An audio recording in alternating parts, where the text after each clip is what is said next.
Ethan's ship shook hard as alarms rang in his ears. Smoke filled the cabin. The controls sparked, and warning lights flashed red. He tried to steer the scout ship, but the engines had failed. He was falling fast through the clouds of a strange, green sky. There was no time to send a distress signal. The planet below was unknown. His last thought before blacking out was, "I hope this isn't the end." When Ethan opened his eyes, everything was quiet. His head hurt, and the air smelled like burnt metal and flowers. He was lying on soft grass, surrounded by tall blue trees. Above him stood four tall alien figures. They had smooth purple skin, long limbs, and glowing eyes. They were silver armor and long flowing capes. One of them pointed a strange device at him, and a soft hum filled the air. Ethan tried to sit up, but the pain in his ribs stopped him. One of the aliens stepped closer and knelt beside him. She touched his forehead gently, then spoke in a language he didn't understand. Her voice was calm and smooth. The others watched him silently. A few moments later, a floating platform arrived, carrying more aliens in robes. One of them held a small round device and placed it near Ethan's ear. Suddenly, he could understand the alien voices. The last spark, one of them said. "He matches the signal." Another replied, "Bring him to her," the leader said firmly. Ethan was too weak to argue. They lifted him gently onto the platform. It floated smoothly through the forest and then into a great open city. The buildings were white and tall, shining in the sun. People stopped and stared as they passed. Some bowed, others whispered. They brought him to a large palace made of crystal and stone. Guards stood at the entrance. Inside, the air was cool and smelled of sweet flowers. The walls glowed softly with moving patterns. He was taken through many halls until they reached a large throne room. On the throne sat a tall and elegant alien woman. Her crown sparkled, and her robes flowed like water. Her presence was powerful, yet her eyes were kind. Everyone in the room bowed deeply. Ethan tried to move, but winced in pain. "Bring him forward," the queen said through the translator. They helped him stand in front of her. The queen stepped down and looked at him closely. "You are human," she said. "From the lost world of Earth." Ethan nodded slowly. "Yes, I'm Lieutenant Ethan Clark. My ship crashed. We know." The queen said softly, "Your arrival is no accident. It is fate." Ethan frowned. "I don't understand." The queen raised her hand, and a large screen lit up behind her. It showed images of her people, strong, proud, but tired. Then it showed empty cities, broken labs, and children without fathers. "Our world has suffered," she explained. "Sickness took away our males. Generations have passed, and we are fading. We tried many things to survive, but all failed. Until now." Ethan listened, unsure where this was going. "Your DNA is the key," she continued. "Your body holds the match our science has searched for. You are not just a visitor, Lieutenant. You are a hope." "What do you mean?" Ethan asked, still confused. "You are a national resource now," the queen said, "for repopulation." Ethan blinked. "I'm sorry." "What?" The room stayed silent. The queen stepped closer and gently placed her hand on his shoulder. "You will not be forced," she said. "You will be treated with care and honor. But we ask you now. We need you to help our kind survive. We are not asking for love or duty, only help. And in return, you will be protected and remembered forever." Ethan looked around. Everyone was watching him. He felt dizzy, not just from pain, but from the weight of her words. "Can I have time to think?" he asked quietly. The queen nodded. "Of course, we will give you everything you need. Rest, learn about us, understand our pain. When you are ready, we will talk again." Ethan was taken to a room in the palace. It was large and peaceful, filled with soft light and strange yet calming sounds. Healers treated his wounds. Food was brought to him warm, healthy, and unlike anything he had tasted before.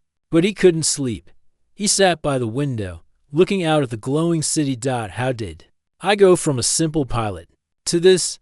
He had no answers, only questions. But deep inside, he knew one thing: his life had changed forever. Ethan spent the next few days resting in the royal chambers. The bed was soft, the food was good, and the healers were kind. But his mind was not at peace. He kept thinking about what the queen had said. The word repopulation echoed in his thoughts again and again. What did it really mean for him? Was he a hero or just a tool? Each morning, he was visited by different alien scholars and scientists. They spoke to him through the translation device, explaining their history. Their world, Zirith, had once been home to millions of proud beings. They had strong families, great cities, and peaceful lives. But then a plague swept across the planet. It spread fast and targeted only the male population. Their science could not stop it. Soon, all the males were gone. Only females remained for years. They tried to save their kind. Cloning didn't work. Artificial eggs failed. They invited help from other species, but none were a match. Then, one of their ancient scanners picked up a signal from Deep Space Ethan's ship. And more importantly, his unique human DNA. Your biology is compatible, one scientist explained. Not just for science, but for survival. Ethan was quiet. He didn't know what to say. Later that day, he was guided to a large garden inside the palace. It was peaceful. Birds with glowing feathers flew overhead. Soft winds made the flowers sway. Waiting for him was the queen, standing near a pond with silver water. "You look stronger," she said with a gentle smile. "Physically, maybe," Ethan replied. "But my mind is full of questions. Ask them," the queen said. "You deserve answers." Ethan took a deep breath. "Why me? Why not find a better way, some other method?" The queen walked slowly beside him. "We've searched for centuries. We're not asking for romance, only for your help in saving a species. You will have full choice, no force, no chains, only trust." "But what does that mean?" Ethan asked. "Do you expect me to live here forever? Be some kind of father to your whole world?" The queen looked at the pond for a long moment before answering. "You will always be free to leave, but we hope, in time, you'll choose to stay. Not as a prisoner, not even as a hero, just as a part of us, a friend, an honored one." Ethan looked down. "I'm just a pilot. I don't know how to lead. I don't know how to fix a dying planet." "You don't have to fix everything," she said softly. "Sometimes, just being present brings change." They walked in silence for a while. Then the queen pointed to a group of young aliens training. Nearby, they were learning how to farm and build. "These are our future. We want to give them a chance. You are a symbol now, a living answer to our prayers." A few days later, Ethan was taken on a tour of the city. He saw homes made of living crystals and markets filled with colors he had never seen. The people treated him with care and kindness. Some offered him flowers. Others bowed their heads as he passed. But their eyes also held hope, a hope that felt heavy on his shoulders. His guide was a young alien named Nira, one of the royal assistants. She was cheerful and full of questions about Earth. Ethan told her stories about oceans, mountains, and his time in space school. She laughed at his jokes and shared stories about Zirith's old traditions. As they walked through a wide plaza, a group of older citizens came forward. One of them, with wrinkled skin and a cane, said, "We have waited for generations, and now you are here. You don't understand what it means to us." Ethan nodded quietly, feeling the weight of their hopes again. Later that night, Ethan sat alone on a high balcony, watching the twin moons rise. His thoughts were spinning. He thought about home, about his team, his family, and the stars, and now, about this strange world that saw him as something so important he didn't ask to be part of this. But maybe, just maybe, fate had a strange way of choosing people. There was a soft knock on the door. It was the queen. "I hope I'm not disturbing you," she said gently. "No," Ethan said. "I was just thinking." She walked up beside him. "We will hold a gathering tomorrow. Our leaders will be there. I would like you to attend. Not as a guest, but as a speaker." "A speaker?" He blinked. "They need to hear your voice," she said. "Your thoughts, not orders, not promises. Just you." Ethan looked at the stars. "I'm not sure what to say. then speak from the heart. She replied, and for the first time since his crash, Ethan smiled. Maybe he could do that. The next morning, the palace buzzed with activity. Banners were hung across tall pillars, glowing with soft lights. The garden was filled with nobles, scholars, generals, and citizens from across Zereth. They had come to hear the human speak. Most had only seen him in passing. Now, they would hear what kind of person he really was. Ethan stood in a quiet room behind the stage. He wore a special robe, simple but meaningful, stitched by palace workers. A golden symbol of unity was placed on his chest. He felt nervous. He wasn't a leader. He wasn't trained for this. But when he looked at the mirror, he saw more than just a lost pilot. He saw someone who had been chosen by fate, and maybe for a reason. Nira, his guide, stood beside him. "They're ready," she said with a smile. Ethan nodded. "I hope I am too." As he stepped out, a soft song played from crystal instruments. The crowd became silent. The queen sat on a high platform behind him, her expression calm but full of pride. Ethan stood in front of a large white stone, carved with the history of Zereth. A small orb floated before him to translate his words. He took a breath and began. "My name is Ethan Clark. I came from Earth. I did not mean to land here. I didn't know your world or your people. When my ship fell from the sky, I thought it was the end. But instead, it became the beginning of something bigger than I ever imagined." The crowd listened carefully, no one moving. "I was scared at first. I didn't understand your customs, your stories, or your hopes. But in these past few days, I have seen your kindness, your strength, your dreams for the future." He paused, choosing his words slowly. "You call me a resource. You say I can help repopulate your world. That is a heavy word. It sounds cold, like I'm a tool. But I've come to learn that to you, it means something else. It means trust. It means faith in a stranger from the stars." Many in the audience nodded quietly. "I'm just one man. I don't have all the answers. But I promise you this I will not turn away. I will not ignore your pain. If my life can bring light to your people, then maybe that's why I survived." The crash. The orb stopped glowing. There was silence. Then, slowly, one by one, people placed their hands over their hearts and bowed their heads. It was a sign of deep respect. The queen stood and spoke. "We welcome you, not just as a helper, but as a part of our family." After the gathering, Ethan walked through the garden. Many approached him, young builders, elder scholars, soldiers, each thanking him for his words. For once, Ethan didn't feel like an outsider. He felt seen. But not everyone was pleased. Inside a hidden chamber beneath the palace, three figures met in secret. They wore dark cloaks and spoke in hushed voices. "This human is changing things." One of them said, "He's just a man." Another replied, "No, he is more than that now. The people trust him. The queen gives him too much power. What should we do? Watch him, learn his weaknesses. If he becomes a threat to our old ways, we remove him." Back in the upper halls, Ethan was given a private dinner with the queen. Soft music played in the background, and the food was fresh and sweet.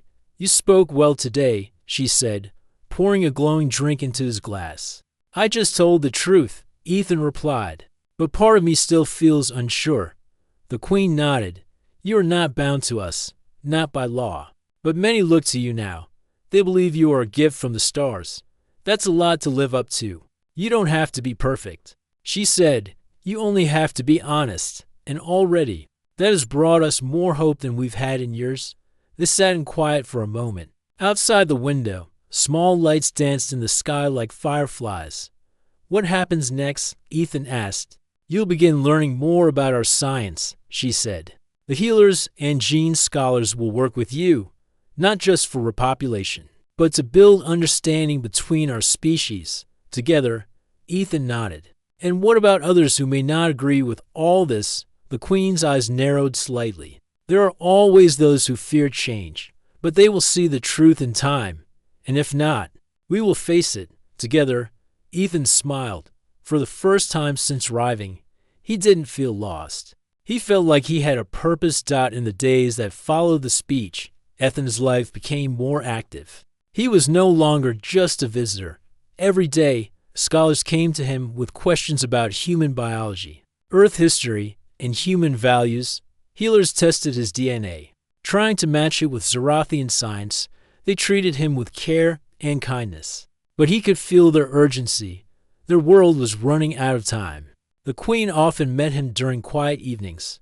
Sometimes they spoke of the future, sometimes of their pasts. She told him about her own childhood, how she had grown up during the fall of their golden age, how she lost her brother to the sickness, and how she had vowed to save what was left. "I've ruled with strength," she said one night as they stood under the twin moons. "But now I must rule with hope." "You are part of that," Ethan nodded. He didn't fully understand his role yet, but he was willing to try. He was given access to the palace's ancient library, where glowing scrolls and memory crystals held the history of Zereth. One day, while exploring a quiet corner of the library, Ethan found a hidden door. Curiosity pulled him toward it. Inside was a small room filled with old documents and sealed boxes. The air was cold. As he stepped in, an old voice called from behind, "Not many come in here." Ethan turned and saw a wrinkled alien in gray robes. Her name was Vera, the oldest record keeper in the palace. "What is this place?" Ethan asked. "Place for things people forgot or wanted to forget." Vera moved slowly and sat on a bench. "Long ago, there was another plan to save our kind, before the Queen took power." Ethan listened as she spoke. "Some believe that only the strongest minds should lead the future. They tried to create children through strict control, choosing only what they thought was perfect. But the children born from that plan were cold, lifeless. They lacked heart." Ethan looked around. What happened to those children? Many became leaders of the old council. But when the sickness came, they were the first to flee. Their plan failed. Vera pointed to an old symbol on the wall. "Some of them still live in hiding. They don't trust the Queen's vision. They fear what you represent change." Ethan thanked Vera and returned to his room, troubled by her words. That night, he shared everything with the Queen. She didn't look surprised. "I know of the old ones," she said softly. "They live in the shadows now, but they still have power. And now, they watch you." "Why haven't you stopped them?" Ethan asked. "Because we are building a new way, one without fear. If I act with force, I become like them." The next morning, Ethan joined the scholars in a special lab. They showed him a glowing orb filled with data. "We have combined human and Zerathian cells," one said. "The results are promising." Ethan leaned closer. The image showed a small, healthy life form barely the size of a seed. It was not yet alive, but it was real, part human, part Zerathian. "Is it safe?" Ethan asked. "We will not move forward without your choice," the scholar said. "But this proves we can build a shared future." Ethan stared at the image. It was strange, beautiful, and full of unknowns. Later, as he walked through the garden, Nira joined him. She was carrying a box, a gift from the people, she said with a smile. Inside the box was a small statue. It was shaped like Ethan, standing beside a tree with roots that twisted into the shape of the Zerathian symbol for hope. "They see you as the bridge," Nira said, "between what was lost and what can still be saved." Ethan didn't know how to respond. He felt honored but also a little scared. That night, while the city slept, a shadow moved through the palace halls. Silent and careful, it crept toward the main lab. A guard noticed movement, but before he could speak, a flash of light struck him, and he fell unconscious. The shadow entered the lab and reached for the glowing orb, the same one that held them. Early life form. But before it could touch it, an alarm sounded. The walls lit up, and security arrived. The shadow escaped, but the Queen was called at once. Ethan stood beside her in the lab. The orb was safe, but the message was clear. "Someone tried to destroy our future," the Queen said. "The old ones are not just watching. They are ready to act." Ethan looked at her. "What will we do?" The Queen turned to him, her voice steady. "We prepare, not with fear, with unity. And you will help lead that unity." Ethan nodded slowly. He had landed here by accident, but now he was part of a fight not just for survival, but for a future that belonged to both humans and Xerothians. A week after the attack on the lab, the palace returned to calm, but the memory of the shadowy intruder still hung in the air. Extra guards were posted around the research chambers. Security eyes followed every corner of the palace. The queen stayed busy, meeting with advisors and preparing defenses. But she also had another plan. It's time for you to see the real heart of Xerath, she told Ethan one morning. Not just the palace, not just the science. The people. You want me to travel? Ethan asked. Yes, the queen said. Go beyond these walls. Listen to their stories. Feel what they carry. Only then can you understand what you now mean to them. Ethan agreed. He was curious too. The palace was beautiful, but he wanted to see what life looked like outside the shining towers. Nero was assigned as his guide again, along with a small team of guards dressed in plain clothes. Their ship, shaped like a silver leaf, flew low across green valleys and crystal lakes. After an hour, they reached a quiet farming village near the edge of the capital's reach. It was simple but full of life. Children ran through fields, laughter filled the air, and strange creatures moved slowly between tall plants. The village leader, a short woman with silver markings on her face, welcomed them warmly. We've waited many years to meet the one from the stars, she said. Please, come, eat with us. They shared a meal made from soft roots and sweet fruit. Ethan sat on the ground beside the villagers, asking questions and listening. One old man showed him a picture carved in stone. It was a symbol of unity, the branches growing together. This was once only a story, he said. Now, it has a face. Ethan looked around.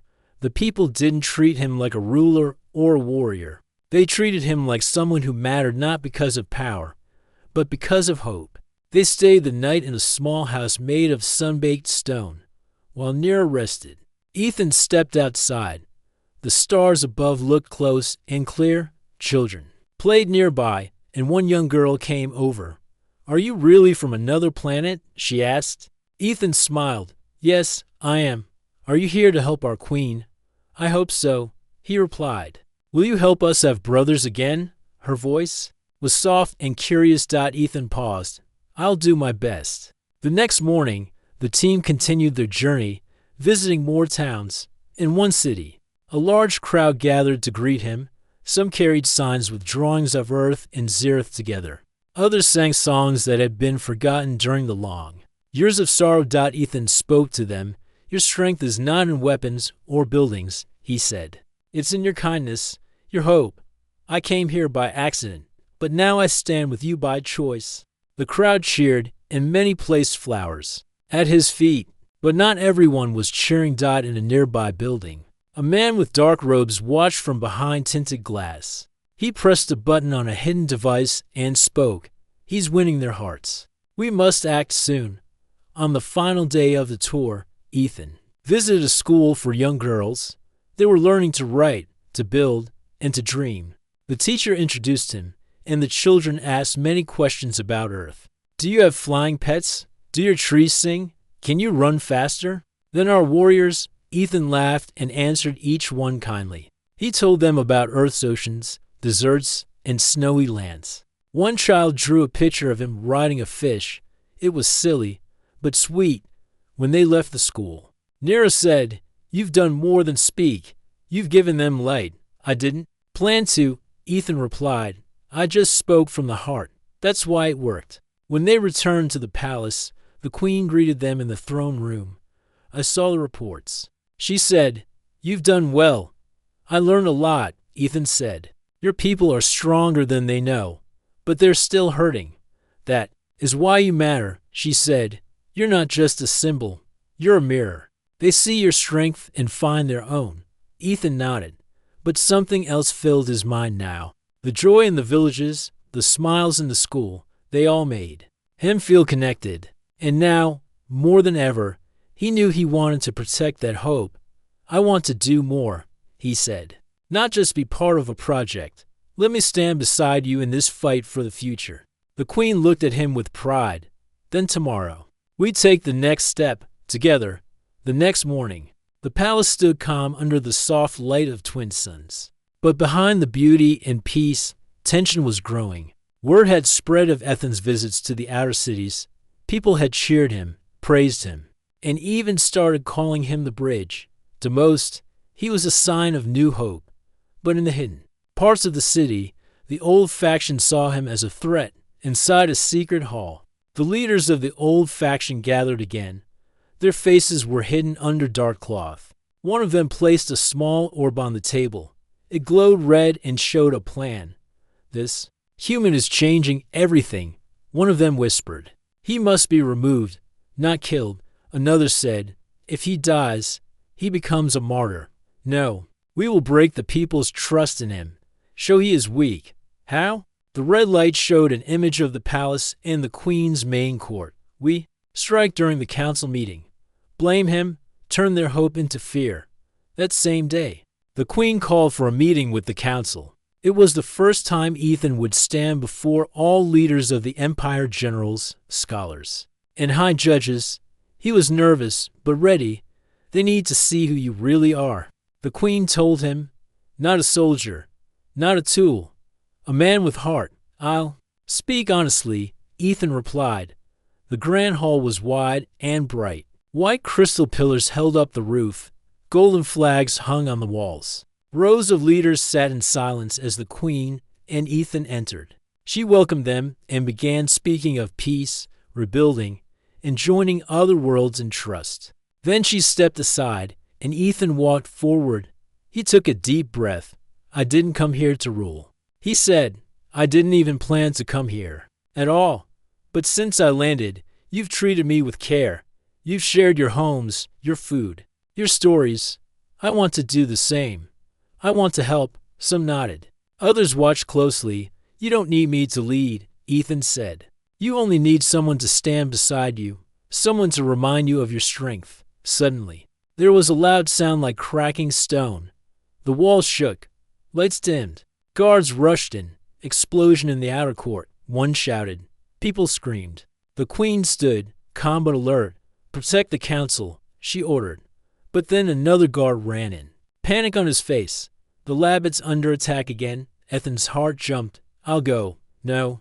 The queen said quickly. "Stay." "With the council. They're after the orb again," Ethan said. "They'll destroy it if no one stops them." Before she could answer, Ethan ran out with 2 guards. He rushed down the long halls of the palace.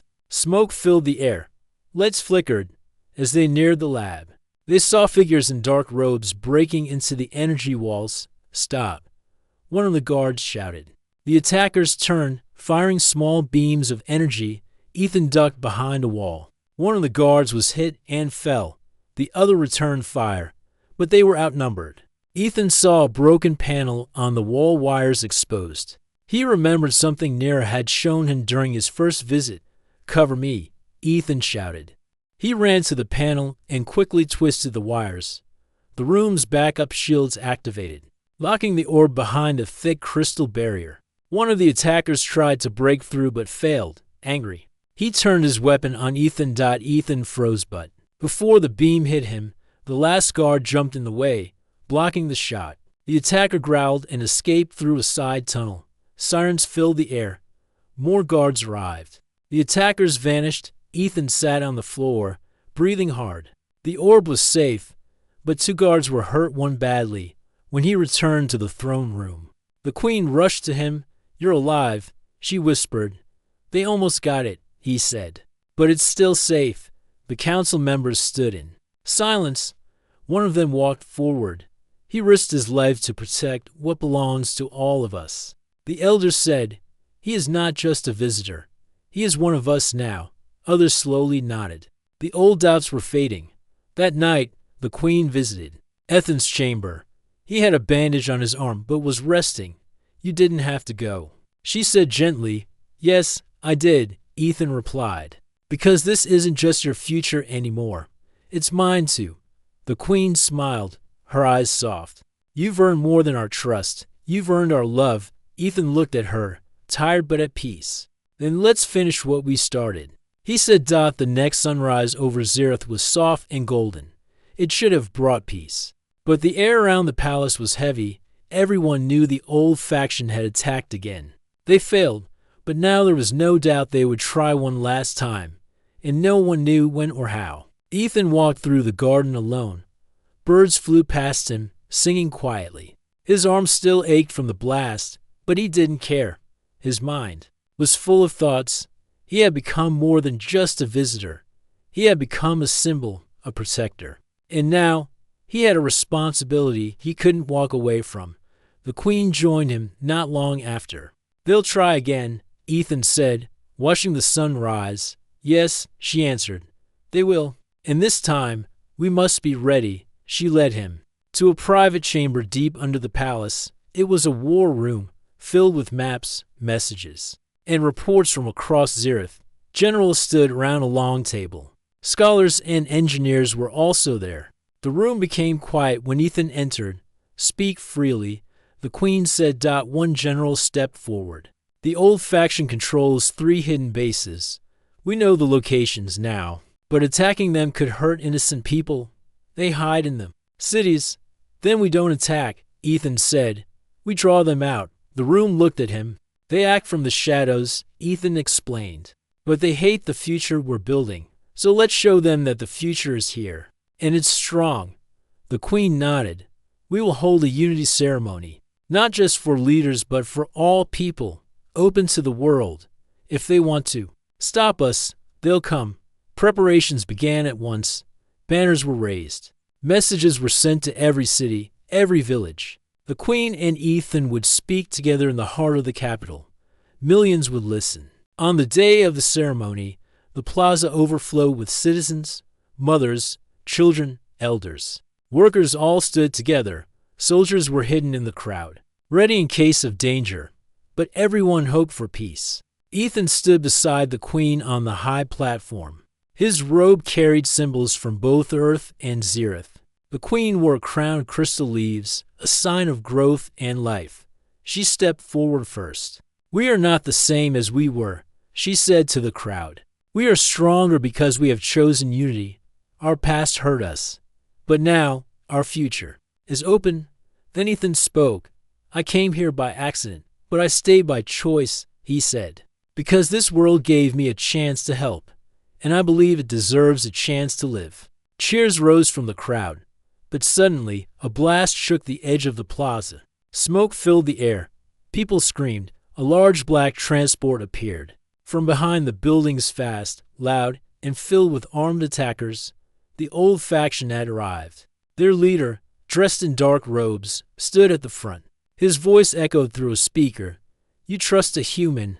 You follow weakness today. The old strength returns." Soldiers rushed forward to defend the crowd. Energy beams flew across the plaza, but this time the people didn't run. They stood their ground. Even the farmers and shopkeepers picked up shields to protect their children. Ethan grabbed a small shield from a guard and ran to the front lines. "Push them back. We hold the line." The attackers were surprised. They expected fear but found courage. Above the chaos, the Queen raised her voice. "This is our home, our choice. We will not go back." Her words gave power to the people. Even those who once doubted her now stood by her side. The battle was quick but strong. Within minutes, the palace guards pushed the attackers back. Their leader tried to escape, but Nira and a group of scouts caught him. Ethan stood in the middle of the plaza, breathing hard, his robe torn and face covered in dust.